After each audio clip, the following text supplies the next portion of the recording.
আগামী ডিসেম্বর নাগাদ নির্বাচনের বিষয়ে প্রস্তুতি চলছে বলে মন্তব্য করেছেন বাংলাদেশ নির্বাচন কমিশনার মোহাম্মদ আনোয়ারুল ইসলাম সরকার। তিনি বলেন, ইতিমধ্যে ভোটারদের ঘরে ঘরে গিয়ে তথ্য সংগ্রহ করেছি এবং রেজিস্ট্রেশন কাজ চলছে।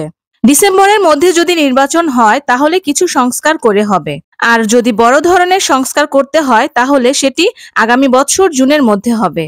আমরা আগামী ডিসেম্বরকে সামনে রেখেই নির্বাচনের সকল প্রস্তুতি গ্রহণ করছি এবং আমরা বিশ্বাস করি ডিসেম্বরেই নির্বাচন করা সম্ভব হবে। বুধবার মুন্সিগঞ্জ জেলা প্রশাসক কার্যালয়ের সম্মেলন কক্ষে ভোটার তালিকা হালনাগাদ উপলক্ষে জেলা ও উপজেলা পর্যায়ের বিভিন্ন কর্মকর্তাদের সঙ্গে এক মতবিনিময় সভা শেষে সাংবাদিকদের তিনি এসব কথা বলেন। আমরা সেই ডিসেম্বরকে সামনে রেখে আমাদের নির্বাচনের সমস্ত প্রস্তুতি গ্রহণ করছি এবং আমরা বিশ্বাস করি ডিসেম্বরে নির্বাচন করা সম্ভব হবে। বলতে সিটি কর্পোরেশন নির্বাচন, পৌরসভা নির্বাচন, ইউনিয়ন পরিষদ নির্বাচন, জেলা পরিষদ নির্বাচন,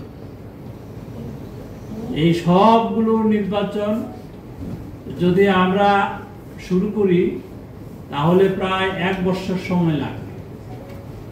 তাহলে পরে আমাদের যে সময়ের যে ঘোষণা ডিসেম্বরের ভিতরে যদি আমরা করতে চাই তাহলে হয়তো বা এই টাইম লাইনের ভিতরে থাকা সম্ভব হবে না। আমরা ডিসেম্বরকে সামনে রেখে সকল প্রস্তুতি সম্পন্ন করছি। আমরা প্রস্তুত, ইনশাল্লাহ আমরা ডিসেম্বরে নির্বাচন করব।